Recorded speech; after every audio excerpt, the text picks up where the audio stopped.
तो फ्रेंड्स, आम का सीजन आ चुका है और आप लोगों का मन हो रहा होगा आम खाने का, पर इस दुविधा में होंगे कि कहीं मेरा शुगर बढ़ तो नहीं जाएगा। तो इस वीडियो के अंदर हम ये जानेंगे कि आम लेने से शुगर बढ़ने वाला है कि नहीं बढ़ने वाला। अगर आप आम खाना चाहते हैं तो किस तरह खाएं, कितनी क्वांटिटी के अंदर खाएं कि आपकी ब्लड ग्लूकोज स्पाइक ना हो। क्योंकि आप अक्सर सोशल मीडिया पर, यूट्यूब पर दो ग्रुप में लोगों को बटा हुआ देखते होंगे। एक ग्रुप कहता है अगर आम खाएंगे तो आपका ब्लड शुगर श्योरली बढ़ेगा, और दूसरा ग्रुप कहता है कि आप सुबह से शुरू हो जाओ, आम ही आम, फल ही फल खाओ, इसे खाने से शुगर नहीं बढ़ती।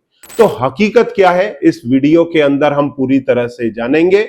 और अगर आप तक आपने इस चैनल को सब्सक्राइब नहीं किया है तो जरूर सब्सक्राइब करें, बेल आइकन प्रेस करें और अपने मित्रों के साथ में इन वीडियोस को जरूर शेयर करें, क्योंकि इतनी इंपॉर्टेंट जानकारी मैं आपको फ्री में उपलब्ध कराता हूं। और यहां पर एक बात मैं कहना चाहता हूं, अगर आप अपनी डायबिटीज में नेचुरल कंट्रोल चाहते हैं, उसका रेमिजन या रिवर्सल करना चाहते हैं, तो सामने दिए गए नंबर पर संपर्क कर सकते हैं।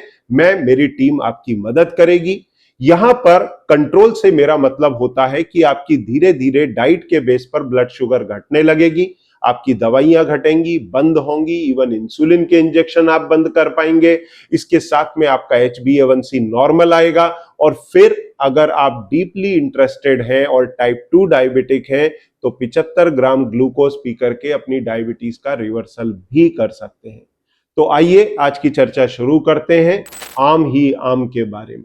देखिए, कोई भी फ्रूट आपको खाना हो, चाहे वो आम हो या दूसरा कोई, आपको सबसे पहले उसकी न्यूट्रिशनल वैल्यू को जानना बहुत जरूरी है। अगर आम की न्यूट्रिशनल वैल्यू को देखा जाए तो इसमें जब आप सोशल मीडिया पर जाएंगे और डिफरेंट फाइल्स को खंगालेंगे तो आपको मिलेगा कि आम के अंदर 16 ग्राम से लेकर के करीब 24 ग्राम तक 100 ग्राम में कार्बोहाइड्रेट होता है। और इस कार्बोहाइड्रेट में फाइबर मात्र 1.5 से 2 ग्राम है।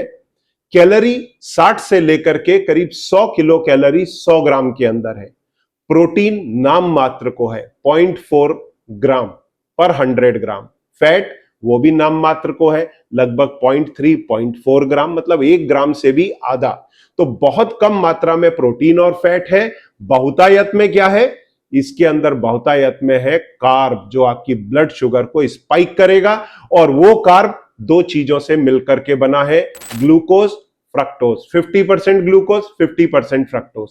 अब यदि यहां पर हम एक एवरेज पकड़ करके चले 16 और 24 के बीच का 20 ग्राम, 100 ग्राम में 20 ग्राम कार्बोहाइड्रेट, अगर उसमें से 1.5 से 2 ग्राम हमने फाइबर भी हटा दिया तो भी लगभग 18 ग्राम नेट कार्ब बना, जिसमें से 9 ग्राम ग्लूकोज होगा, 9 ग्राम फ्रक्टोज होगा। तो 9 ग्राम ग्लूकोज क्या करेगा, आपकी ब्लड ग्लूकोज स्पाइक करेगा। 9 ग्राम फ्रक्टोज क्या करेगा, आपके बॉडी में घूम घूम घूम घूम घूम घूम किधर भी मेटाबोलाइज नहीं होगा सिवाय लिवर के। इसलिए आपने देखा होगा कि डायबिटीज के जितने भी मरीज फल ही फल के कॉन्सेप्ट पे जाते हैं, उनका अक्सर ट्राइग्लिसराइड बढ़ा रहता है। क्यों? क्योंकि ये फ्रक्टोज आपके लिवर में जाएगा, वहां पर ये प्रोसेस होगा और बनाएगा ट्राइग्लिसराइड। क्योंकि शुगर तो आपकी पहले से ही बढ़ी हुई है, तो ये ग्लूकोज में कन्वर्ट नहीं होगा, ट्राइग्लिसराइड में कन्वर्ट होगा और ब्लड में पहुंच जाएगा। फिर आपके डॉक्टर ट्राइग्लिसराइड कम करने की भी एक गोली देंगे। और लोग कहते नहीं थकते कि भाई फलों के अंदर तो 50% ग्लूकोज है, तो शुगर क्या ही बढ़ा लेगा आपकी। ये गलतफहमी से बाहर आ जाइए। आधा किलो मान लीजिए आम खा लिए, जैसे जो लोग बोलते हैं फल ही फल, तो आधा किलो में आपको लगभग लगभग 45 से 50 ग्राम ग्लूकोज मिल जाएगा। ये आपकी शुगर कहां पहुंचाएगा, और वही अमाउंट फ्रक्टोज मिलेगा, तो ट्राइग्लिसराइड कहां पहुंच जाएगा। तो फ्रेंड्स, अगर आप आम खाते हैं तो आपकी शुगर स्पाइक होगी, बेटर होगा आप अवॉइड करें। पर अवॉइडेंस के नाम पर मैं इस पूरे वीडियो को क्लोज करने वाला नहीं हूं। मैं आपको कुछ टिप्स दूंगा, 4 टिप्स दूंगा, जिसके माध्यम से आप मैंगोज को मॉडरेशन में इस्तेमाल कर सकते हैं। तो सबसे पहली टिप यह है कि इसको खाली पेट ना लें, अपने मील के बाद लें। रात में डिनर में इसको अवॉइड करें, नहीं तो अगले दिन सुबह तक आपकी ब्लड शुगर बढ़ी रह सकती है।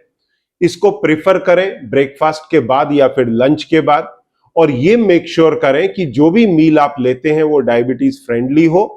उसके बाद में एज ए डेजर्ट अगर आप लेते हैं तो ये आपके ब्लड ग्लूकोज में स्पाइक नहीं देगा। अब दूसरा टिप ये है कि अगर आप इसे लंच में लेते हैं तो इस बात का ध्यान रखें कि पहले आपको सैलड लेना है, कुछ स्प्राउट्स या नट्स लेने हैं जिससे आपको सफिशिएंट क्वांटिटी के अंदर प्रोटीन और फैट मिलेगा।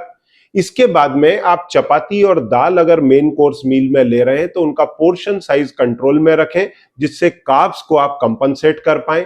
वेजिटेबल्स की मात्रा को बढ़ा दें। और तीसरा टिप यह है कि आप पोर्शन साइज को जरूर कंट्रोल करें, 1 से 2 स्लाइस, उससे ज्यादा नहीं। क्वांटिफाई करें तो 100 से 150 ग्राम, जिससे आपको 10 से 12 ग्राम तक कार्ब मिलेंगे जो आपके ब्लड शुगर को स्पाइक नहीं करेंगे।